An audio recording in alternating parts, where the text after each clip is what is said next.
नमस्कार, साधना न्यूज का खास कार्यक्रम देख रहे हैं आप। अखबारों की सुर्खियां और मैं हूं आपके साथ प्रशिता। तो अखबारों की सुर्खियों में हर रोज हम तमाम सुर्खियों पर चर्चा करते हैं जो अखबारों की हेडलाइंस होती है। लेकिन वो हेडलाइंस क्यों बनी, उनके पीछे की असल खबर क्या है, असल मुद्दा क्या है, उस तक पहुंचने की कोशिश करते हैं। हमारे साथ वरिष्ठ पत्रकार जुड़े होते हैं, उनके साथ विश्लेषण करते हैं और चर्चा करते हैं। और आज भी अखबारों की सुर्खियों में तमाम सुर्खियों पर चर्चा करेंगे। हमारे साथ खास मेहमान जुड़े हैं। सबसे पहले आपका परिचय कराते हैं। वरिष्ठ पत्रकार जबलपुर से चैतन्य भट्ट जी हमारे साथ जुड़े हुए हैं और वरिष्ठ पत्रकार प्रवाल सक्सेना जी हमारे साथ जुड़े हुए हैं। आप दोनों का बहुत बहुत स्वागत है हमारे इस खास कार्यक्रम में। शुरुआत करना चाहूंगी, बड़ी खबर है ये चैतन्य जी आपसे कि कल 12वीं के एमपी बोर्ड के रिजल्ट घोषित किए गए। हालांकि 10वीं की तरह 12वीं में भी किसी को फेल नहीं किया गया, मेरिट लिस्ट जारी नहीं हुई। लेकिन बात वहीं आ जाती कि जो मेधावी छात्र छात्राएं थे वो संतुष्ट नजर नहीं आए। और वहीं अब अगर प्रवेश प्रक्रिया की आगे की बात की जाए तो विरोधाभास देखने को मिल रहा है। नई शिक्षा नीति में प्रवेश नियम जो है उसमें कहीं ना कहीं बच्चों को नुकसान देखना पड़ सकता है। चैतन्य जी।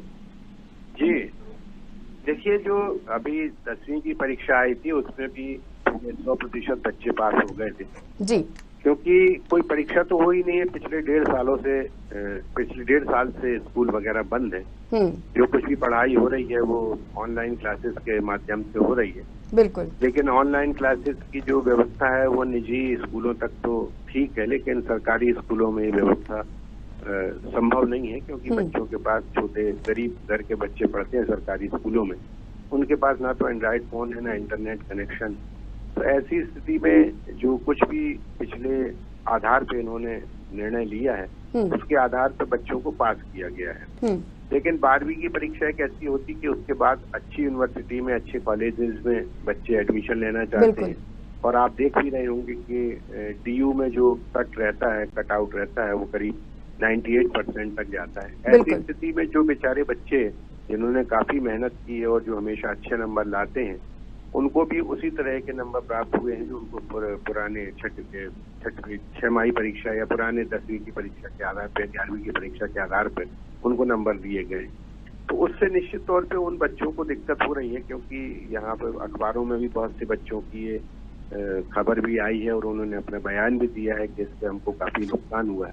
लेकिन अब सरकार के सामने समस्या ये थी कि अगर कोरोना में बच्चों के स्कूल लगाते हैं, परीक्षाएं लेते हैं तो वो भी एक बड़ा संकट की स्थिति है क्योंकि कोरोना का संकट अभी भी दूर तो हुआ नहीं है। 1.5 साल जरूर हो गया है लेकिन कोरोना का संकट बाकायदा अभी भी जारी है और आप देख भी रहे होंगे कि केरल में काफी तेजी से कोरोना का संकट बढ़ा है।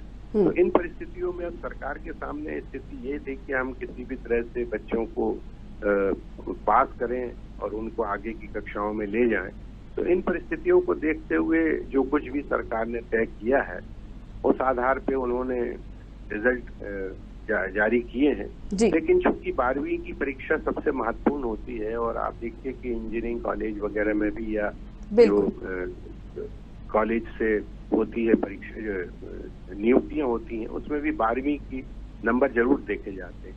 अगर इंजीनियरिंग कॉलेज में अच्छे नंबर भी लाया है लड़का और अगर 12वीं में उसके नंबर 60% से कम है तो उसकी नौकरी लगने में दिक्कत जाती है प्राइवेट कंपनियों में। तो 12वीं की परीक्षा के लिए जो कुछ भी तय किया था सरकार ने उस आधार पे अगर मानवीय आधार पे देखें और बीमारी के आधार पे देखें तो ठीक है, लेकिन उन बच्चों को जरूर निश्चित तौर पे काफी निराशा हुई। लेकिन ये सरकार ने कहा है कि जो असंतुष्ट हैं वो सितंबर में परीक्षा दे सकते हैं। तो अब उसमें कितने बच्चे बैठते हैं, उनका क्या होता है, उसमें भी परीक्षा हो पाती है कि नहीं हो पाती, क्योंकि अभी जो कुछ कहा जा रहा है कि अगली लहर फिर से आने वाली, तो इन परिस्थितियों में क्या होगा ये भी देखना होगा। जी बिल्कुल श्रुति। प्रवाल जी, मैं आपके पास आना चाहूंगी कि एक खबर ये भी है कि विज्ञान से 12वीं कर बीए में अगर प्रवेश लिया जाता है तो बच्चों के 5% कम कर दिए जाएंगे, मेरिट लिस्ट में उनका स्थान कम कर दिया जाएगा। जो फॉर्मूला था पास करने का बच्चों को वो भी सरकार ने बनाया। अब जो नीति है सरकार की उसी के तहत उनके परसेंट भी कम किए जाएंगे। हालांकि नई शिक्षा नीति को राज्य सरकार ने अभी तक ये कहा नहीं है, स्पष्ट नहीं किया है कि नई शिक्षा नीति के आदेश यहाँ पर कब से लागू होंगे। नहीं, अभी उसको लेकर संशय की स्थिति बनी हुई है। देखिए कि आदेश कब जारी होता है, उस पर क्या उस पर बात होती है। अभी तो बहस जारी है उसके ऊपर, नई जो पॉलिसी आ रही है। पर एक बात जरूर ये सही है कि जिन बच्चों ने साल भर मेहनत करी और खूब परिश्रम किया और बच्चों को लगता था कि 12th में वो अच्छा स्कोर कर लेंगे, 10th के बाद बच्चे 12th पे ज्यादा फोकस करते हैं, 11th पे इतना नहीं करते। तो उन्होंने साल भर पढ़ाई की, उसके आधार पर उनको लगता था कि हम अच्छा स्कोर करेंगे और अच्छे कॉलेजेस में उनको या अच्छे जगह उनको मौका मिलेगा। बिल्कुल। तो क्योंकि वो 10th में तो अच्छे लिया, लेकिन 11th में कहीं ना कहीं उनके मार्क्स कम आए हैं, तो इसलिए उनको हताशा निराशा है कि 12th का रिजल्ट अब कैसा आएगा। 11th के अगर आधार पर करते हैं तो हो सकता है कि स्कोरिंग उनकी कम हो जाए। तो बच्चे अपने भविष्य को लेकर काफी सजग हैं और नई जनरेशन में आप देखती हैं कि कितना ज्यादा वो अपने को प्रिपेयर करते हैं और सब नई नई चीजें जो कि आजकल जो सोशल मीडिया और तमाम चीजें हैं, इसके माध्यम से उनको नई जानकारियां मिल रही हैं और नई कुछ करना चाहते हैं। लेकिन ये कोरोना काल की वजह से जो डैमेज हुआ, जो नुकसान हुआ, उसकी वजह से बच्चे बड़े हताश निराश और घर में रहे, वो बाहर भी नहीं निकल पाए। तो दिन भर उसमें रहे तो एक हताशा निराशा कुंठा का माहौल है और इसमें अगर रिजल्ट उनका बिगड़ता है तो बड़ी एक अलग दिक्कत आएगी। लेकिन चूंकि ये बड़ी दिक्कत, सबसे बड़ी दिक्कत ये थी कि हमें उनकी जान की भी सुरक्षा करना है।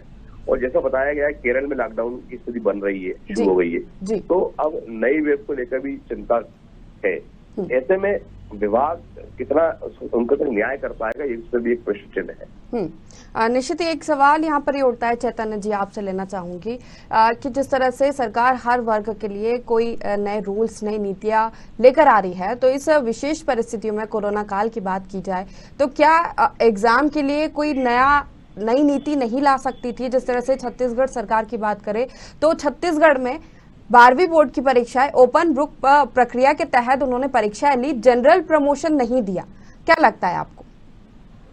नहीं, देखिए, ओपन बुक से अगर आप एग्जाम लेते हो तो उसका कोई औचित्य नहीं है, क्योंकि आप किताब देख के अगर अपने प्रश्नों का उत्तर लिख रहे हैं तो उससे भी कोई फर्क नहीं पड़ता। इससे बेहतर तो है कि जनरल प्रमोशन दे दें आप। लेकिन जनरल प्रमोशन से एक दिक्कत क्या होती है कि बच्चों को ये लगता है कि हमको तो इस साल जनरल प्रमोशन देना है, इसलिए बच्चे पढ़ाई नहीं करते। लेकिन उसका असर 12वीं में जब आएगा तब उनको समझ में आता है कि हमने जो 11वीं पढ़ाई नहीं की उसका प्रतिफल जो है वो हमको कम मार्क्स मिल रहे हैं 12वीं। तो कोई भी नीति, अभी देखिए ये जो संकट है कोरोना का, इससे मुझे लगता है कि कोई भी नीति कारगर नहीं हो सकती, क्योंकि जब तक बच्चे स्कूल नहीं जाएंगे, जब तक पढ़ेंगे नहीं, उनको शिक्षक पढ़ाएंगे नहीं, रेगुलर अगर क्लासेस नहीं लगेंगे, तब तक बच्चों के सामने पढ़ने की ज्यादा इच्छा होती नहीं। अधिकतर बच्चों की, बहुत जो पढ़ने वाले बच्चे हैं उनकी बात अलग है कि वो अगर स्कूल भी नहीं जा रहे हैं, ऑनलाइन क्लासेस भी अटेंड कर रहे हैं, उनकी बात अलग है। लेकिन मैक्सिमम जो बच्चे होते हैं उनका पढ़ाई में मन लगता नहीं। तो इन परिस्थितियों में जिस तरह से कोरोना का संकट फैला है, पिछली बार भी आप देखिए कि पिछले साल भी इसी तरह की स्थितियां बनी थी। 7-8 महीने की छुट्टी रही स्कूलों में, टीचर्स को जरूर बुलाया जा रहा है, बच्चों को नहीं बुलाया जा रहा। अभी भी क्राइसिस मैनेजमेंट कमेटी के ऊपर ये तय करने की बात आई है कि भाई बच्चों को बुलाया जाए या न बुलाया जाए। आप शहर की स्थिति देख लें, क्या स्थिति है। अगर 0% है, 5% से कम है तो बच्चों को बुलाएं, लेकिन वो भी अभिभावक की मर्जी से बुलाएं। अभी आप देखिए कि जबलपुर के कुछ स्कूलों का हम लोगों ने भी निरीक्षण किया था, तो उसमें किसी क्लास में 2 बच्चे, किसी क्लास में 1 बच्चे, किसी में 4 बच्चे, इस तरह से बच्चे आ रहे हैं। क्योंकि मुझे लगता है कि अभिभावक को भी इस बात की सबसे ज्यादा चिंता है कि उसके बच्चे को कोई संक्रमण न फैल पाए। बिल्कुल, क्योंकि ठीक है, ये निजी स्कूल वाले भी कह रहे हैं कि हम पूरी तरह से सावधानी बरत रहे हैं, सैनिटाइज कर रहे हैं, बच्चों को मास्क लगा के आने की बात कर रहे हैं, सोशल डिस्टेंसिंग का पालन कर रहे हैं। लेकिन सरकारी स्कूलों में तो ये व्यवस्थाएं नहीं है ना। बिल्कुल, सरकारी स्कूलों में तो 60% की कमी है, तो फिर सैनिटाइज करना या दूसरे सोशल डिस्टेंसिंग का पालन करनी है असंभव सी बात। तो सरकार के सामने भी एक सबसे बड़ी समस्या जो थी वो यही थी कि हम बच्चों को कैसे बचाएं संक्रमण, और इसीलिए उन्होंने जो कुछ भी नीति बनाई है उसके तहत जो भी निर्णय हुआ है, ये बात सही है कि कुछ बच्चों को उसमें निराशा लगी है, जैसे अब सक्सेना साहब भी कह रहे थे कि जो पढ़ने वाले बच्चे हैं उनको निश्चित तौर पर काफी हताश हुए हैं वो। लेकिन अब उसका कोई उपाय नहीं था दूसरा, इसलिए ये सारी व्यवस्थाएं करना पड़ी, और उसका जो भी प्रतिफल है अब उसमें ये जरूर है कि असंतुष्ट बच्चे फिर से परीक्षा दे सकते हैं।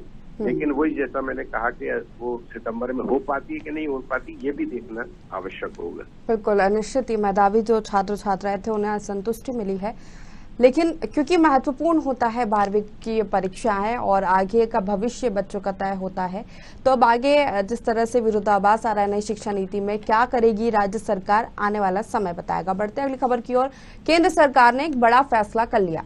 प्रवाल जी, आपके पास आना चाहूंगी। ओबीसी को 27% आरक्षण मेडिकल में, और जो आर्थिक रूप से कमजोर है गरीब सवर्ण को 10% आरक्षण कैंडिडेट्स को दिया जाएगा। कैसे देखते हैं आप?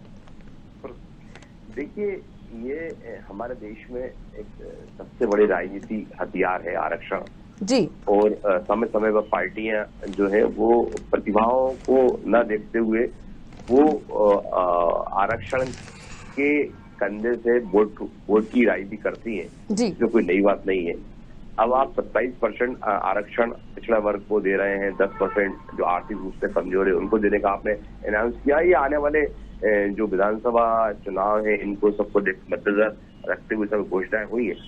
लेकिन आप देखिए कि आप निष्पक्ष अगर बात करें तो आप उनको आर्थिक रूप से या सामाजिक रूप से इतना मजबूत क्यों नहीं बनाते कि आपको बैसाखी की जरूरत पड़ती है। आपको सुविधाएं दीजिए ना, किसने मना किया? उनको अच्छे आप कॉलेजेस में पढ़ा रहे हैं, उनको अच्छे स्कूल में पढ़ा रहे हैं, उनको अच्छी शिक्षा दीजिए और उनको कंपटीशन में तैयार कीजिए। अब होता यह है कि जो एक सामान्य बच्चा है जो 80-90% लाता है, उसके बाद भी उसको हताशा हाथ लगती है, और दूसरा बच्चा जो है 2%, 3%, 4%, 5% में भी वह पहुंच जाता है। तो एक ये असमानता जो एक सामाजिक असमानता जो बन रही है समाज में, ये बहुत बड़ी खाई का कारण बन रही है। आरक्षण कोई जो शुरुआत हुई थी अगर तो ठीक था, शुरू में 10 साल, 20 साल, 50 साल तक ठीक था, लेकिन बराबर इसके नाम पर से राजनीति करना और प्रतिभाओं को अनदेखी करना, ये कहीं ना कहीं उन बच्चों के साथ निश्चित रूप से अन्याय है जो बहुत मेहनत करते हैं और अपनी मंजिल नहीं पा पाते हैं। तो एक सामाजिक दूरियां इससे निश्चित रूप से बनती है। चैतन्य जी, आपके पास आना चाहूंगी। यहाँ पर सीटों की बात की जाए तो एमबीबीएस में अब ओबीसी के लिए 1713 सीटें बढ़ाई गई है, और पीजी कोर्स में बात की जाए 2500 सीटें बढ़ाई गई है। लेकिन वही सामान्य सीटें हम देखें तो उसका कोटा, यहाँ पर जो गणित पूरा यहाँ पर बताया गया है अखबार में, उसके तहत सामान्य कोटे की जो सीटें हैं वो कम हो गई हैं। देखिए, ये जो अभी सक्सेना जी ने जो बात कही कि ये जो आरक्षण है ये बहुत बड़ा हथियार है वोट बैंक के लिए। तमाम सरकारें जो हैं वो इस तरह की हथकंडी अपनाती हैं, और विशेष करके उस समय अपनाती हैं जब कोई चुनाव पास होने वाला होता है। उनको लगता है कि सामान्य वर्ग से हमारा कोई लेना देना नहीं, एससी, एसटी, ओबीसी, इन तमाम लोग, ये तमाम लोग ही हमारे वोटर हैं। तो ये जो स्थितियां हैं ये निश्चित तौर पे समाज में बहुत बड़ा एक अंतर पैदा करती हैं, और जो प्रतिभा है उसको सीधा सीधा उसके गला घोंटने वाली बात है जी। कि अगर जो प्रतिभाशाली बच्चा है वो रात दिन मेहनत करता है, उसको अच्छे नंबर भी मिलते हैं, लेकिन उसका एडमिशन नहीं हो पाता है, और बहुत छोटे कम अंकों वाले व्यक्ति का एडमिशन बड़ी बड़ी यूनिवर्सिटीज में और कॉलेजेस में हो जाता है। अब जैसे देखिए, मेडिकल तो बड़ा ही कठिन, एक बड़ा जटिल कोर्स होता है, बिल्कुल, इसमें लोगों की जान हथेली पे रहती है। डॉक्टर्स अगर अच्छा नहीं है, बिल्कुल, अगर होशियार नहीं है, अगर अच्छी पढ़ाई नहीं की है, तो वो 2500 मरीजों की जान उसके हाथ में रहती है। तो इन परिस्थितियों में ऐसे जो कोर्सेज हैं उनमें तो कम से कम आरक्षण नहीं देना चाहिए। ठीक है, आप दूसरी जगह आरक्षण दे सकते हैं, इंजीनियरिंग है या जो कुछ भी दूसरी चीजें हैं, एमबीए, इस तरह की जो नौकरियां हैं उसमें, लेकिन डॉक्टर जो किसी मरीज के लिए भगवान होता है। आप देखिए कि जितने भी नेता हैं वो कभी भी आप देखिए सरकारी अस्पतालों में इलाज नहीं कराते, या तो विदेश जाते हैं या फिर बड़े बड़े अस्पतालों में जांच करवाते हैं, अपना इलाज करवाते हैं, क्योंकि उनको मालूम है कि यहाँ जो डॉक्टर्स हैं वो प्रतिभाशाली नहीं है। तो जब आप खुद समझ रहे हैं इस बात को कि हमने प्रतिभा के साथ खिलवाड़ किया है और हमने ऐसे लोगों को डॉक्टर्स बना दिया है जिनके अंदर कैपेबिलिटी नहीं, तो कम से कम ये तो सोचना चाहिए। लेकिन दिक्कत वही आ जाती है कि 10 साल की जब आरक्षण की बात हुई थी, जब हमारा संविधान बना था, और संविधान में तो वैसे भी सबको समान अधिकार है, सबको समान अधिकार की वकालत है संविधान में, उसके बावजूद सरकारें इस तरह करती हैं। अभी आप देखिए कि मध्य प्रदेश में 27% आरक्षण को लेकर कल परसों ही भारी विवाद हुआ है। एक बार जब सुप्रीम कोर्ट 50% से ज्यादा आरक्षण को मना कर चुकी है 5 जजेस की बेंच इस बात को कह चुकी है इंदिरा साहनी वाले केस में। उसके बाद भी सरकारें बार बार आरक्षण की बात करती हैं और फिर वो कोर्ट जाता है और फिर कोर्ट से खारिज हो जाता है, उसमें सुप्रीम कोर्ट का हवाला दिया जाता है। तो ये सारी चीजें जो है, ये आरक्षण की जो जातियां हैं उनको प्रभावित करने का एक तरीका होता है कि देखिए साहब हमने तो किया लेकिन अब क्या करें, कोर्ट नहीं मान रहा है। तो ये सारे जो हथकंडे हैं, ये सरकारें, हर सरकार चाहे वो केंद्र की हो चाहे राज्य सरकारें हो, इस तरह के हथकंडे अपनाती हैं और उन लोगों को प्रलोभन देती हैं जो प्रतिभाशाली नहीं है। और उसके कारण जो ये हो रहा है कि आप देखिए कि जो बच्चे आज की तारीख में विदेश जा रहे हैं अच्छी पढ़ाई करके या अच्छे नंबर ला के अच्छी पढ़ाई करके जब विदेश जाते हैं, वो वापस लौटना नहीं आते। इससे प्रतिभा का पलायन भी हो रहा है इस देश में। ये एक बड़ा खतरनाक संकेत है कि जो अच्छे लोग हैं वो विदेश चले जाते हैं, वहां से लौट के उनको लगता है कि वहां पे समानता का जो अधिकार है वो भारत में हमको नहीं मिलता। तो इस बारे में क्योंकि ये सोचना चाहिए, लेकिन मुझे लगता नहीं कि कोई भी सरकार इतना बड़ा रिस्क ले सकती है कि हम आरक्षण को खत्म कर दें। आप उनको पूरा हर चीज फ्री दीजिए, तो किसी को कोई वो नहीं है, गुरेज नहीं है। आप उनको पढ़ाई फ्री कीजिए, उनकी फीस फ्री कीजिए, उनको किताबें फ्री कीजिए, सब कुछ फ्री कीजिए, लेकिन कम से कम प्रतिभा का तो ख्याल रखें कि जो बेचारा बच्चा सवर्ण है और अगर वो 80% ला रहा है और उसको एडमिशन नहीं मिल रहा और उसके सामने एक आरक्षण वाले बच्चे को 5% में अगर एडमिशन मिल रहा है, तो ये निश्चित तौर पे कहीं ना कहीं उसको हताश भी करता है और समाज में एक बहुत बड़ी दूरी भी पैदा करता है। बिल्कुल निश्चित ही प्रधानमंत्री नरेंद्र मोदी ने तो इस फैसले को ऐतिहासिक फैसला बताया है अब तक का, लेकिन देखना होगा कि ये कितना ऐतिहासिक साबित होता है। बढ़ते अगली खबर की ओर प्रवाल जी आपके पास आना चाहूंगी। मध्य प्रदेश में उपचुनाव की तैयारियां तेज हो गई है, दोनों ही पार्टियां लगातार बैठकें कर रही है। कल बड़ी बैठक कांग्रेस में देखने को मिली, कमलनाथ ने बैठक ली कार्यकर्ताओं की, नेताओं की, और काफी सख्त इस दौरान नजर आए। उन्होंने कहा कि जिस फॉर्मूले पर हमने दमोह उपचुनाव जीता, वही फॉर्मूला बाकी की सीटों पर हमें अपनाना है। देखिए कृष्णा जी, कोरोना काल में दमोह का चुनाव हुआ, उपचुनाव हुआ, और उसके बाद आप देखिए कि कितने सारी वहां डेथ हुई, कितने लोग जो है वो काल के काल में समाये हैं। एक बड़ी संख्या में उसमें कुछ हमारे पत्रकार साथी भी थे। सबको जो है वो घर में जो है जिस तरह का दुख हुआ आया जी, एक तो वो बात है। दूसरा, उपचुनाव का जहाँ तक सवाल है तो उपचुनाव में पार्टियां लड़ेंगी, बिल्कुल लड़ना चाहिए, सरकारों पर इसका कोई असर पड़ता नहीं है।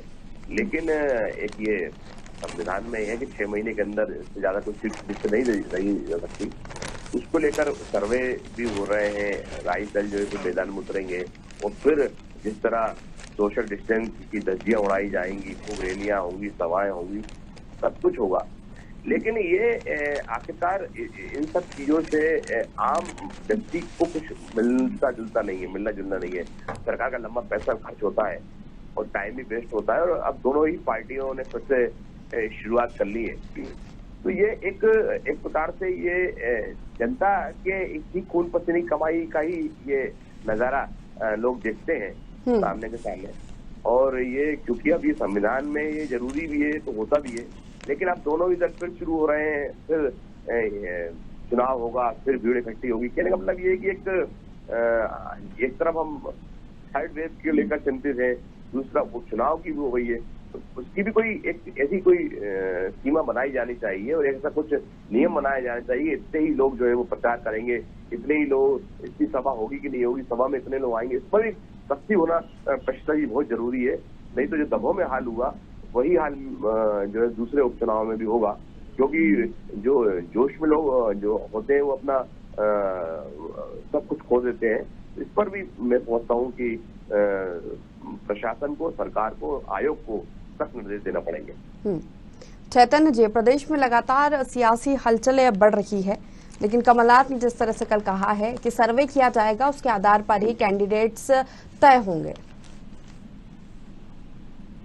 देखिए, बड़े मजे की बात है कि कल जो कमलनाथ जी और मुकुल वासनिक जी ने बैठक ली थी, उसमें इस बात का ढिंढोरा पीटा गया कि हमको एकता बनाए रखना है, हमको गुटबाजी से दूर रहना है। और उसी में जो खंडवा से सबसे ज्यादा अपने आप को प्रत्याशी घोषित करने। अरुण यादव जी शामिल नहीं है। अरुण यादव जी और उनके भाई सचिन यादव दोनों उस बैठक में शामिल नहीं।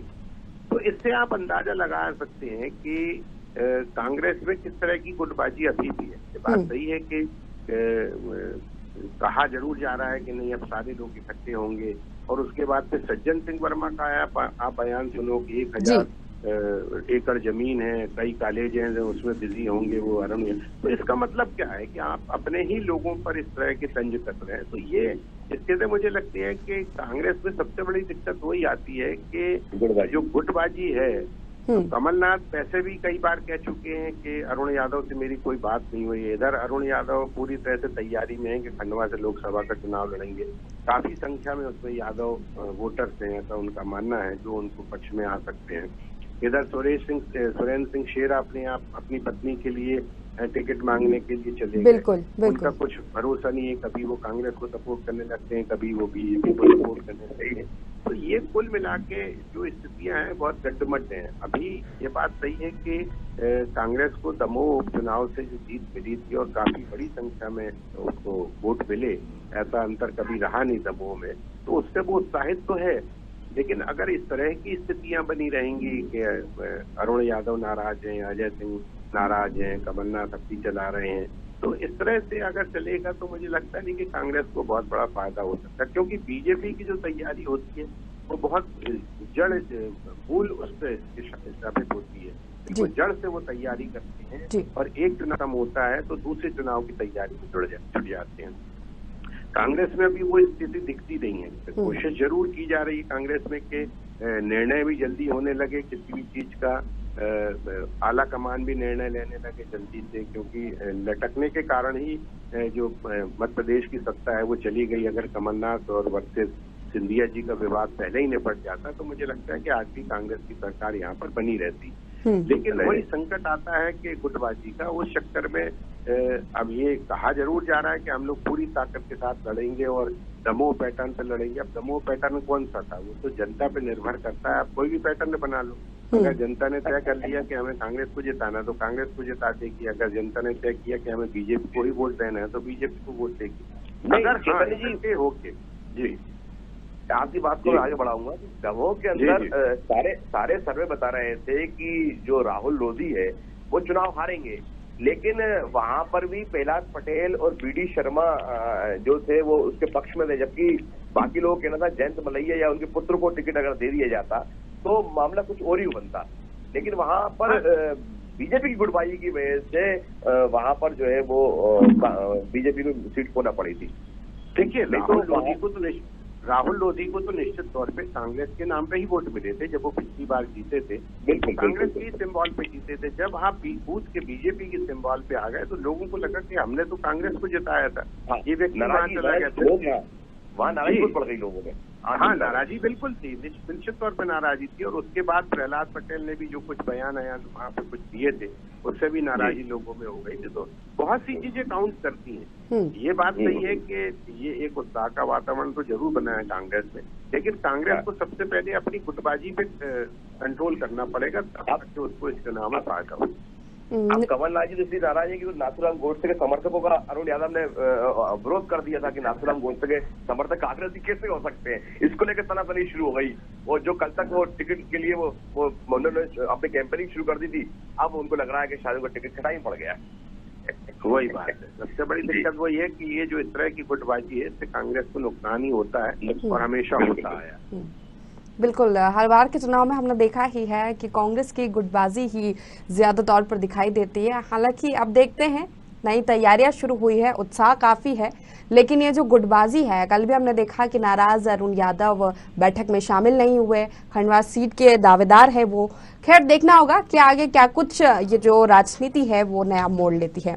बढ़ते अगली खबर की ओर, प्रवाल जी आपके पास आना चाहूंगी। कल सीएम शिवराज सिंह चौहान ने दिल्ली दौरा किया, 3 केंद्रीय मंत्रियों से उन्होंने मुलाकात की, स्वास्थ्य मंत्री से, कृषि मंत्री से और खेल मंत्री से, और तीनों के पास अपने अपने प्रस्ताव उन्होंने दिए। खाद की मांग की उन्होंने, वैक्सीन के डोज बढ़ाने की मांग की, साथ ही साथ खेल मंत्री से खेलो इंडिया के तहत बजट मांगा है और 2022 में खेलो इंडिया के तहत यूथ गेम्स का आयोजन भी मध्य प्रदेश में होने की संभावनाएं जताई जा रही है। कैसे देखते हैं आप दिल्ली दौरे को?